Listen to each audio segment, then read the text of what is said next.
Hello everyone, welcome to Codehunters, a team of full stack developers and security analysts. இன்னைக்கு வீடியோவில் நம்ம மெட்டாஸ்ப்ளாய்ட்டோட ஒரு சின்ன டெமான்ஸ்ட்ரேஷனை பற்றி பார்க்க போகிறோம். ஸோ நம்ம லாஸ்ட் வீடியோவோட கண்டினியூஷன் வீடியோவாக தான் இது இருக்க போகுது. ஸோ இங்கே நான் ஒரு 2 டெர்மினல் ஓப்பன் பண்ணிக்கிறேன். தென் எப்பயும் போல் கமெண்ட்ஸ் நான் மறந்துடுவேன்றதுக்காக ஒரு சின்ன நோட் சொன்னேன். ஸோ அதையும் நான் வந்துட்டு உங்களுக்கு எல்லாமே தெரிகிற மாதிரி கொஞ்சம் அரேஞ்ச் பண்ணுறேன், சரிங்களா? அரேஞ்ச் பண்ணதுக்கப்புறம் கான்செப்ட் உள்ள வருவோம். ஸோ இப்போது மெட்டாஸ்ப்ளாய்ட் அப்படின்றது ரிவர்ஷியல் ஆக்சஸை எடுத்து நம்மளுக்கு அவங்க சிஸ்டமை ஆக்சஸ் கெயின் பண்ணி கொடுக்கும் அப்படின்றத பார்த்துருந்தோம் இல்லையா நம்ம லாஸ்ட் வீடியோவில். ஸோ அதை பார்க்கல அப்படின்னா ஐ பட்டனில் கொடுக்குறேன், செக் பண்ணி பாருங்கள். இங்கே நம்ம ஃபர்ஸ்ட் ஆஃப் ஆல் ஒரு விண்டோஸ் சிஸ்டமை ரிவர்ஷியல் பண்ண போகிறோம். ஒரு விண்டோஸ் சிஸ்டம் இருக்குது, அந்த சிஸ்டமை தான் நீங்கள் ஹேக் பண்ண ட்ரை பண்ணுறீங்க. ஸோ நம்ம வந்துட்டு நம்ம லாங்குவேஜில் பேசுவோம். நீங்கள் ஒரு கம்ப்யூட்டர் வச்சுருக்கீங்க, நான் அந்த கம்ப்யூட்டரை ஹேக் பண்ண ட்ரை பண்ணுறேன். ஹேக் பண்ணால் என்ன நடக்கும்? உங்களோட ஃபைல்ஸ் எல்லாத்தையும் என்னால் எடுக்க முடியும், உங்களோட ஃபைல்ஸ் எல்லாத்தையும் என்னால் டெலீட்டும் பண்ண முடியும். நீங்கள் உங்கள் கம்ப்யூட்டரில் என்னென்ன பண்ண முடியுமோ அதே அளவுக்கு மோரல்லஸ் 90% வச்சுக்கோங்களேன், அந்த அளவுக்கு உங்கள் கம்ப்யூட்டரில் என்னால் பண்ண முடியும். நான் நினச்சா ஒரு ஃபோல்டர் க்ரியேட் பண்ணலாம், உங்கள் கம்ப்யூட்டர்லேருந்து சில ஃபைல்ஸை டெலீட் பண்ணலாம், இல்லை வந்துட்டு அக்கௌண்ட்ஸை லாக் அவுட் பண்ணலாம், சம்திங் ஆஃப் அ கைண்டுன்னு வச்சுக்கோங்க. ஸோ இதுக்காக தான் பேசிக்காக வந்துட்டு நான் ஹேக் அப்படின்றது பண்ணுவேன். ஸோ அதுதான் இன்றைக்கி ஒரு குட்டி டெமோவாக இதில் பார்க்க போகிறோம். ஸோ ஃபஸ்ட் கமெண்ட் பார்த்துக்கோங்க. So MS payload Windows/Metasploit/reverse TCP. So listening host வந்துட்டு 192.168.1.102. அதை வந்துட்டு டெஸ்க்டாப்பில் வந்துட்டு இந்த பேர் போட்டு சேவ் பண்ண doc1.exe அப்படின்னு சேவ் பண்ண அப்படின்னு சொல்கிறோம். ஸோ இந்த இடத்துல ஒரு பேலோட நம்ம க்ரியேட் பண்ணுறோம். அந்த பேலோடு தான் அந்த cmd01.exe அப்படின்ற ஃபைல். ஸோ அந்த கமெண்ட்டை நான் ரன் பண்ணதுனால ஒரு exe ஃபைல், அதாவது எக்ஸிக்யூட்டபிள் ஃபைல் ஒர்க் ஆகிருக்கு. நீங்கள் எக்ஸிக்யூட்டபிள் ஃபைலை மட்டும்தான் வந்துட்டு க்ரியேட் பண்ணணும் அப்படின்னு இல்லை, நீங்கள் ஒரு DLL ஃபைலை க்ரியேட் பண்ணலாம், இல்லைனா ஒரு பேட் ஃபைலை க்ரியேட் பண்ணலாம். ஸோ விண்டோஸில் எந்தெந்த ஃபைல்ஸ்லாம் எக்ஸிக்யூட் பண்ண முடியும் அப்படின்னு உங்களுக்கு நினைக்கிறீங்களோ அந்த எல்லா ஃபைல்ஸுமே, ஆண்ட்ராய்டு அப்படின்னா ஏபிகே ஃபைல்ஸு இந்த மாதிரி இருக்கு இல்லையா, ஸோ ஃபைல் டைப்ஸ் இருக்கு இல்லையா, ஸோ இதெல்லாம் வந்துட்டு ஃபுல் ஆக்சஸ் இருந்தால் தான் பண்ண முடியும். ஸோ விண்டோஸ் இது வந்துட்டு exe ஃபைல் மட்டும்தான் எக்ஸிக்யூட் பண்ணும், அதாவது ஃபுல் ஆக்சஸோட விண்டோஸுக்காகவே க்ரியேட் பண்ணப்பட்ட எல்லா ஃபைல்ஸுமே exe மட்டும்தான் இருக்கும், சரிங்களா? இப்போ பிடிஎஃப் வந்துட்டு ஒரு ஃபைல் டைப்னு வச்சுக்கோங்களேன், அது வந்துட்டு நான் லினக்ஸ்லேயும் நான் ஓப்பன் பண்ண முடியும். அதுக்கு ஒரு பிடிஎஃப் ரீடர் இருந்தால் போதும். ஸோ .pdf அப்படின்றது, ஸோ பிடிஎஃப் ரீடரில் ரீட் பண்ண முடியும், exe விண்டோஸால் ரீட் பண்ண முடியும், சரிங்களா? இவ்வளோ தான் கான்செப்ட்டு. ஸோ அதனால் நான் exe ஃபைலாக அதில் ஃபுல் அட்மினிஸ்ட்ரேஷன் ரைட்ஸ் கிடைக்கும் அப்படின்றதுனால நான் exe ஃபைலாக க்ரியேட் பண்ணுறேன். ஸோ அந்த exe ஃபைலை வச்சு எப்படா ஹேக் பண்ண போகிற அப்படின்னு கேட்டிங்கன்னா, ஃபர்ஸ்ட் ஆஃப் ஆல் அந்த exe ஃபைலை நம்மளோட டார்கெட் சிஸ்டம்க்கு எடுத்துகிட்டு போகணும். டார்கெட் சிஸ்டம்க்கு எடுத்துகிட்டு போனால் தான் நம்மளால் ஹேக் பண்ண முடியும். ஃபர்ஸ்ட் விஷயம். எடுத்துகிட்டு போனதுக்கப்புறம் அவங்க இன்டர்நெட்டோட கனெக்ட் ஆகிருந்தால் மட்டும்தான் நம்மளால் ஹேக் பண்ண முடியும். ரெண்டாவது விஷயம், அவங்க அதை கிளிக் பண்ணாலும் அதுக்கப்புறம் அது கண்டினியூவாக இருக்கும், நம்மளுக்கு அந்த மெட்டாஸ்ப்ளாய்ட் செஷன் ரன்னிங்லேயே இருக்கும் பேக்ரவுண்டில் அப்படின்னு நம்மளால் 100% ஷூராக சொல்ல முடியாது. மூணாவது விஷயம். ஸோ இந்த 3 விஷயங்களுமே ரொம்பவே முக்கியமானது. இந்த 3 விஷயத்தையுமே வந்துட்டு நம்ம என்ன தான் பண்ணாலும் பிரேக் பண்ண முடியாது. நான் சைபர் அட்டாக்கில் வந்துட்டு ஒரு கம்பெனி இருக்குது, என்னோடய கம்பெனி வந்துட்டு ஒரு சைபர் அட்டாக்கில் இருக்குன்னு வச்சுக்கோங்க. நான் என்னோடய இன்டர்நெட் கேபிள்ஸ் எல்லாத்தையும் ப்ளக் அவுட் பண்ணிட்டேன் அப்படின்னா எந்த ஒரு ஹேக்கர்ஸாலையும் என்னோடய கம்பெனி ஹேக் பண்ண முடியாது. ஸோ ஃபஸ்ட்டு விஷயம், இன்டர்நெட் ஆனில் இருந்தால் தான் ஹேக்கிங் அப்படின்ற ஒரு விஷயம் நடக்கும். இன்டர்நெட் இருக்கிற வரைக்கும் ஹேக்கிங் நடக்கும், சரிங்களா? எக்ஸ்ப்ளாய்ட் வந்துட்டு யூஸ் பண்ணணும். So use exploit multi handler அப்படின்னு டைப் பண்ணணும். ஸோ அதுக்கான அவுட்புட்ஸ் தான் இது, சரிங்களா? தென் ஒரு பேலோட நம்ம செட் பண்ணணும், ஹோஸ்ட்டை செட் பண்ணணும், இந்த மாதிரி நிறைய விஷயங்கள்.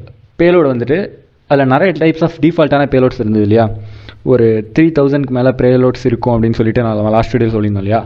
அந்த வீடியோஸில் பார்த்த எல்லா பேலோடுமே டிஃபால்ட்டான பேலோட்ஸ். ஸோ அதை தான் இங்கே நம்ம டெமோக்காக அதை இதுதான் யூஸ் பண்ண போகிறோம். ஸோ அந்த பேலோடு வந்துட்டு விண்டோஸு மெட்டாஸ்ப்ளாய்ட் ரிவர்ஸ் TCP அப்படின்ற ஒரு பேலோடு. அந்த பேலோடு தான் நான் இந்த வீடியோவில் வந்துட்டு யூஸ் பண்ணுறேன் ஒரு டெமான்ஸ்ட்ரேஷன் பர்பஸ்க்காக. ஸோ அந்த பேலோட அதில் செட் பண்ணிட்டோம். மல்டி ஹேண்ட்லராக இருக்கும். ஸோ மல்டி ஹேண்ட்லர் தான் வந்துட்டு லிசன் பண்ண ட்ரை பண்ணும், சரிங்களா? ஸோ அதனால் மல்டி ஹேண்ட்லர் அப்படின்ற கமெண்ட்டை மறந்துடாதீங்க. Use exploit multi handler. தென் ஷோ ஆப்ஷன்ஸ் நீங்கள் கொடுத்தீங்க அப்படின்னா பேலோடுக்கு என்னென்ன ஆப்ஷன்ஸ் அவங்களால வைக்க முடியும் அப்படின்றதெல்லாம் காட்டும். லிசனிங் ஹோஸ்ட் அப்படின்றது நம்மளோட ஐபி அட்ரஸ் கொடுக்க வேண்டிய இடம். நம்ம தானே அதை லிசன் பண்ண போகிறோம். ஸோ அங்கேருந்து ரிவர்ஷலில் எடுத்துகிட்டு வர எல்லா விஷயத்தையுமே நம்ம தானே லிசன் பண்ண போகிறோம். ஸோ நம்ம தான் ஒரு ஹோஸ்ட் மிஷின். அந்த ஹோஸ்ட் மிஷினில் நம்ம லிசனராக இருக்க போகிறோம். ஸோ லிசனரை செட் பண்ணுறோம் நம்மளோட ஹோஸ்ட் மிஷினில். சரிங்களா? அதுக்காக நம்மளோட ஐபி அட்ரஸ் எடுத்துக்கிறோம். ஐஎஃப் கான்ஃபிக் போட்டு நம்மளோட ஐபி அட்ரஸ் எடுத்துக்கிறோம். தென் ஷோ ஆப்ஷன்ஸ் அப்படின்னு நம்ம டைப் பண்ணுறோம்னு வச்சுக்கோங்க. இங்கே LPORT and LHOST ரெண்டுமே இருக்குது. அந்த எல் ஹோஸ்ட்டில் நம்மளோட ஐபி அட்ரஸை கொடுக்கணும். ஸோ எல் போர்ட் வந்துட்டு நம்ம டிஃபால்ட்டாக இருக்கிறத சேஞ்ச் பண்ண போகிறது இல்லை இந்த வீடியோவை பொறுத்த வரைக்கும், இந்த டெமான்ஸ்ட்ரேஷன் டுட்டோரியலை பொறுத்த வரைக்கும். ஸோ போர்ட்னா என்னன்னு உங்களுக்கு ஆல்ரெடி தெரியும். ஸோ ஹோஸ்ட்னா என்னன்னு தெரியும். ஸோ அதை நான் எக்ஸ்பிளைன் பண்ணி உங்களை கன்ஃபியூஸ் பண்ண விரும்பலன்னு நினைக்கிறேன். ஸோ இங்கே நான் ஹோஸ்ட்டை செட் பண்ணுறேன் 192.168.1.102 அப்படின்னு சொல்லிட்டு இங்கே தான் நான் லிசன் பண்ண போகிறேன் அப்படின்னு சொல்கிறேன். ஸோ அங்கேருந்து அந்த விண்டோஸ் சிஸ்டம், நான் ஒரு ஃபைலை விண்டோஸ் சிஸ்டம்க்கு சென்ட் பண்ணிட்டேன். அதை வந்துட்டு ஒரு ரிவர்ஸ் இன்ஜினியரிங் டெக்னிக்கு இல்லை வந்துட்டு ஒரு லிங்க் அனுப்பி அந்த லிங்க்குள்ளேருந்து அந்த ஃபைல் டவுன்லோட் பண்ணி வைக்கிறது, இல்லைனா நீங்கள் வந்துட்டு ஒரு பேட் யூஎஸ்பி மாதிரி ஒன்று க்ரியேட் பண்ணுறது. பேட் யூஎஸ்பி மீன் நீங்கள் ஒரு பென்ட்ரைவில் இந்த ஃபைலை வந்துட்டு அதுக்குள்ளே காப்பி பண்ணி வச்சுட்டு அதை நீங்கள் எங்கேயாவது போகிற இடத்துல ரோட்டில் அப்படியே போட்டுட்டு போயிடலாம். அது யாராவது ஒரு ஆள் எடுத்து எப்படி இருந்தாலும் அவங்க சிஸ்டமில் ப்ளக் பண்ணுவாங்க ஒர்க் ஆகுதா இல்லையா அப்படின்னு சொல்லிட்டு. பட் அது வரைக்கும் நீங்கள் உங்கள் மெட்ரோபீட்டர் செஷனை ஆள் வச்சுருக்கணும். அது ஒரு விஷயம்.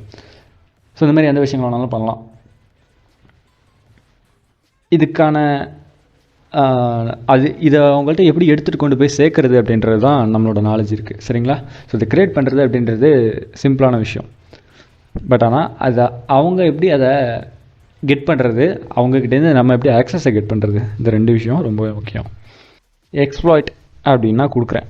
எக்ஸ்ப்ளாய்ட்னா என்ன, எக்ஸ்ப்ளாய்டேஷன்னா என்ன அப்படின்றத டிஃபைண்டாக நம்ம லாஸ்ட் வீடியோவில் சொல்லியிருந்தோம் இல்லையா? ஸோ அதை பார்க்காதவங்க பாருங்கள். ஸோ இந்த வீடியோவை பார்த்துட்டு நம்ம வீடியோவை வந்து பாருங்கள்.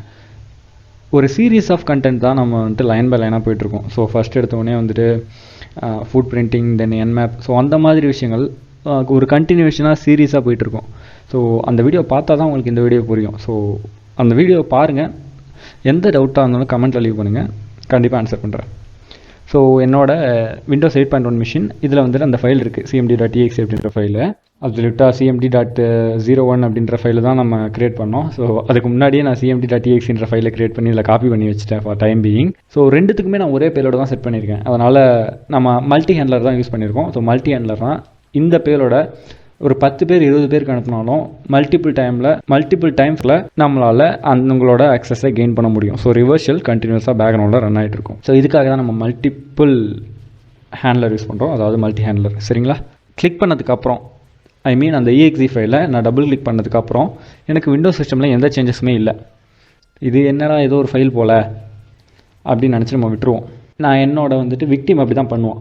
நான் ஒரு அட்டாக்கர் ஆக்சுவலாக. என்னோடய விக்டிம் வந்துட்டு என்ன ஏதோ வேறு ஏதோ ஃபைல் போல் அப்படின்னு நினச்சிட்டு விட்டுருவாங்க. பட் டெலிட் பண்ணிட்டாங்க அப்படின்னா நம்மளுக்கு ஆக்சஸ் கிடைக்காது. நம்ம அதில் என்ன பண்ணலாம் அப்படின்னா ரீரைட் பண்ண பெர்மிஷன் இல்லாத மாதிரி கூட க்ரியேட் பண்ணலாம். அது வந்துட்டு கஸ்டமைசபிளான பேலோடு. அதை வந்துட்டு நீங்கள் டெலிட் பண்ண முடியாது, எதுவுமே பண்ண முடியாது அப்படின்ற மாதிரி. ஆர்எல்ஸ் நீங்கள் வந்துட்டு அதை ஓப்பன் பண்ண உடனே அதை ஹிடன் மோடுக்கு போகிற மாதிரி கூட வைக்கலாம். ஸோ இந்த மாதிரி நம்மளோட நாலேஜ் வந்துட்டு ப்ராடாக யோசிங்க. ஸோ எப்படி நம்ம பண்ண முடியும் அப்படின்றத யோசிங்க. நான் வந்துட்டு எனக்கு தெரிஞ்சதை மட்டும்தான் சொல்லுவேன். எனக்கு வந்துட்டு ரொம்பவே கொஞ்சம் தான் தெரியும். ஸோ உங்களுக்கு அதை விட நிறையவே தெரியும். உங்களோட நாலேஜ் வந்துட்டு ரொம்பவே ப்ராடாக இருக்கும். ஸோ அந்த ப்ராட் நாலேஜ் வச்சு எப்படி நம்ம இது பண்ணலாம், அவனோட ஸ்டைலில் வந்து பண்ணுறான்னா நம்ம எப்படி பண்ணலாம் அப்படின்னு யோசிங்க. ஸோ ரொம்பவே ஈஸியாக இருக்கும். ஸோ இந்த இடத்துல ஒரு டேரக்டரி ஒன்று க்ரியேட் பண்ணுறேன், mkdir அப்படின்னு சொல்லிட்டு. ஃபஸ்ட் எடுத்தோடனே ஒரு ஷெல்லுக்குள்ளே போகிறேன். ஷெல் அப்படின்னா என்னென்னு நம்ம சொல்லியிருந்தோம் இல்லையா? அவங்களுடைய சிஎம்டி ஓப்பன் பண்ணி அங்கே நம்ம என்ன டைப் பண்ணுவோமோ அதை நான் இங்கேருந்தே பண்ணுவேன். ஸோ அது வந்துட்டு என்னோடய விக்டிம் வந்துட்டு அவன் சிஎம்டியில் என்ன பண்ண முடியுமோ அது எல்லாத்தையுமே நான் இங்கேருந்து என்னோடய டெர்மினல்லேருந்து ஆக்சஸ் பண்ணுவேன். ஸோ இங்கே பார்த்திங்க அப்படின்னா கேன் யூ சீ மீ அப்படின்ற ஒரு டைரக்டரி க்ரியேட் ஆகிடுச்சு. நான் லினக்ஸ் சிஸ்டம் யூஸ் பண்ணுறேன். லினக்ஸ் சிஸ்டமில் அவனுடைய கம்ப்யூட்டரில் இருக்கக்கூடிய சிஎம்டியோட கமெண்டை ரன் பண்ணுறேன். அவருடைய ஷெல்லை ஃபுல் ஆக்சஸ் என்கிட்ட இருக்குது. இட்ஸ் கிரேசி ஸ்டஃப், கண்டிப்பாக சொல்கிறேன். இப்படி ஆக்சஸை கெயின் பண்ணுறது கண்டிப்பாக இல்லீகலான விஷயம். ஸோ என்னோட மாதிரியே நீங்கள் ஒரு லேப் க்ரியேட் பண்ணி அதில் பண்ணுங்கள். எப்பயும் போல் கண்டிஷன் டிஸ்க்ளைமர்ஸ். நானும் நம்ம சேனலும் எந்த விதத்துலையும் இதுக்கு சப்போர்ட்டிவாகவோ இதுக்கு காரணமாகவோ இருக்க மாட்டோம். சரிங்களா? So power off shut down அப்படின்ற கமெண்ட் எதுவுமே யூஸ் ஆக போகிறதில்ல. தென் நோட் பேட் கமெண்ட்ஸ் கூட இருக்குது. நோட் பேடை இப்போ நம்ம ஓப்பன் பண்ணுறோம்னு வச்சுக்கோங்களேன். நான் நோட் பேட் அப்படின்னு டைப் பண்ணுறேன். நோட் பேட் ஓப்பன் ஆகிடுச்சு பாருங்கள். இதை வந்துட்டு நம்ம அவங்கள த்ரெட்டன் பண்ணுறதுக்கு கூட யூஸ் பண்ணலாம். சப்போஸ் இப்போ நம்ம வந்துட்டு ஒரு லோக்கல் ஏரியா நெட்வொர்க்கில் இருக்கோம்னு வச்சுக்கோங்களேன். இப்போ வந்துட்டு லோக்கல் ஏரியா நெட்வொர்க்கில் ஒரு ஃபைலை போடுறோம். ஸோ அந்த ஃபைல் போட்டுட்டு பப்ளிக் ஃபோல்டரில் போடுறோம். பப்ளிக் ஃபோல்டரில் இருக்கிற ஃபைல் யாராவது ஒரு ஆள் கிளிக் பண்ணுறாங்க அப்படின்னா நம்மளுக்கு இங்கே போர்ட் ஓப்பன் ஆகிடும். திடீர்னு நம்ம அவங்களோட நோட் பேடை ஓப்பன் பண்ணி யூஆர் ஹேக்கட் அப்படின்னு போட்டோன்னு வச்சுக்கோங்க. அவங்க என்ன பண்ணுவாங்க, நான் சும்மா ஒரு சின்ன எக்ஸாம்பிள் ஃபன்னுக்காக சொல்கிறேன். கண்டிப்பாக அவங்க பயந்துருவாங்க. திடீர்னு ஒரு நோட் பேட் ஓப்பன் ஆகுது, ஒரு ஹேக் மீ யூஆர் ஹேக்கட் அப்படின்னு சொல்லிட்டு ஒரு ஃபைல் ஓப்பன் ஆகுது. ஸோ அவங்க என்ன பண்ணுவாங்க, கண்டிப்பாக பயந்துருவாங்க இல்லையா. ஸோ இந்த மாதிரி விஷயங்கள் கூட நம்ம பண்ணலாம். ஸோ இங்கே நான் எனிபடி தேர் அப்படின்னு சொல்லிட்டு ஒரு டெக்ஸ்ட்டை எழுதிட்டு அதை blah.txt அப்படின்ற ஃபைல்குள்ளே வைக்கிறேன். ஸோ எக்கோ அப்படின்ற கமெண்ட்டை யூஸ் பண்ணி, சரிங்களா. இப்போது நோட் பேடு blah.txt ஓப்பன் பண்ணு அப்படின்னு சொல்கிறோம். ஸோ நோட் பேடில் blah.txt ஓப்பன் பண்ணு அப்படின்னு சொல்கிறோம். இங்கே பார்த்தீங்க அப்படின்னா நம்மளோட நோட் பேட் ஓப்பன் ஆகிடுச்சு. நோட் பேடில் எனிபடி தேர் அப்படின்னு சொல்லி ஒரு மெசேஜ். ஸோ இது ஒரு அட்டாக்கர் நான் பார்க்குறதுக்கு எனக்கு சிம்பிளாக தெரியலாம். ஆனால் இதை நீங்கள் ஒரு விக்டிம் இடத்துலேருந்து பாருங்கள். இது வந்துட்டு உங்கள் கம்ப்யூட்டர், நீங்கள் எதுவுமே பண்ணலை, இன்டர்நெட் மட்டும்தான் கனெக்ட் ஆகிருக்கு. நீங்கள் ஒரு ஃபைலை கிளிக் பண்ணிட்டீங்க, அதுக்கப்புறம் இப்படிலாம் மெசேஜ் வந்தால் நீங்கள் என்ன பண்ணுவீங்க? கமெண்ட்ஸில் லீவ் பண்ணுங்கள். ஆன்சர் கேட்குறதுக்கு இன்ட்ரெஸ்டடாக இருக்குது. நீங்கள் பண்ண வேண்டிய ஒரே ஒரு விஷயம் அப்சல்யூட்டாக என்னென்னா கமெண்ட்ஸில் சொல்கிறேன். ஸோ இந்த மாதிரி நிறைய விஷயங்கள் இருக்குது. நம்ம ஷட் டவுன் கூட பண்ணலாம் இந்த சிஸ்டமை. எப்படி ஷட் டவுன் பண்ணுறதுன்னா ஆக்சுவலி எனக்கே தெரியாது. நம்ம கமெண்ட்ஸில் ஆப்ஷன்ஸில் செக் பண்ணி பார்க்கலாம் எப்படி ஷட் டவுன் பண்ணுறது அப்படின்னு சொல்லிட்டு. ஸோ ஷட் டவுன் /p அப்படின்னு போட்டோன்னா எக்ஸாக்ட்லி Metasploit செஷன் 1 க்ளோஸ்டு அப்படின்னு சொல்லுது. ரீசன் வந்துட்டு டைடு. ஏன்னா அந்த system died. So virtual machine out of பாக்ஸில் இருக்குது. Windows 8.1 மிஷின் வந்துட்டு ஷட் டவுன் ஆகிடுச்சு. இது வந்துட்டு சீரியஸாக சொல்கிறேன், ஒரு மென்டல் ஸ்டஃப். இப்படி யாருமே பண்ண மாட்டாங்க என்னை தவிர. ஏன் அப்படின்னா இப்போ சிஸ்டம் வந்துட்டு ஷட் டவுன் பண்ணிட்டேன். ஆக்சுவலாக நான் ஷட் டவுன் பண்ணதுக்கப்புறம் அவங்களை த்ரெட்டன் பண்ணுறதுக்காக நான் ஷட் டவுன் பண்ணுறேன், விக்டிமை த்ரெட்டன் பண்ணுறதுக்காக அப்படின்னு வைங்களேன்.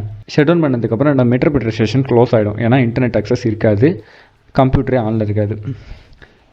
ஸோ நான் என்ன பண்ணணும், மறுபடியும் ஃபஸ்ட்லேருந்து அவனுக்கு ஒரு ஃபைலை க்ரியேட் பண்ணணும், பேலோடு க்ரியேட் பண்ணணும், ஹோஸ்ட்டு செட் பண்ணணும், அதை அவனுக்கு சென்ட் பண்ணணும், அதை அவன் கிளிக் பண்ணணும், மறுபடியும் ஓப்பன் பண்ணி பார்க்கணும். அதுக்கப்புறம் நம்ம கனெக்ஷன் மறுபடியும் நம்ம ரீஸ்டோர் பண்ணி மறுபடியும் எல்லா விஷயத்தையும் முதல்லேருந்து பண்ணணும்.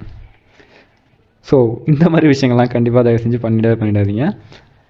நம்ம பேக் டோர்லேயே இதை எப்படி ரன் பண்ண வைக்கிறது, அவங்க கிளிக் பண்ணாமலே நம்மளால் இந்த மாதிரி விஷயங்களை பண்ண முடியுமா, அவங்க அந்த ஃபைலை கிளிக் பண்ணால் மட்டும்தான் பண்ண முடியுமா, ஸோ அந்த ஃபைலை அவங்களுக்கு எப்படிலாம் கொண்டு போய் சேர்க்கறது, ஆட்டோமேட்டிக் டவுன்லோடர் அந்த மாதிரி ஏதாவது விஷயங்கள் இருக்கா, ஆட்டோ ரன் ப்ரோக்ராம் மாதிரி ஏதாவது பண்ண முடியுமா.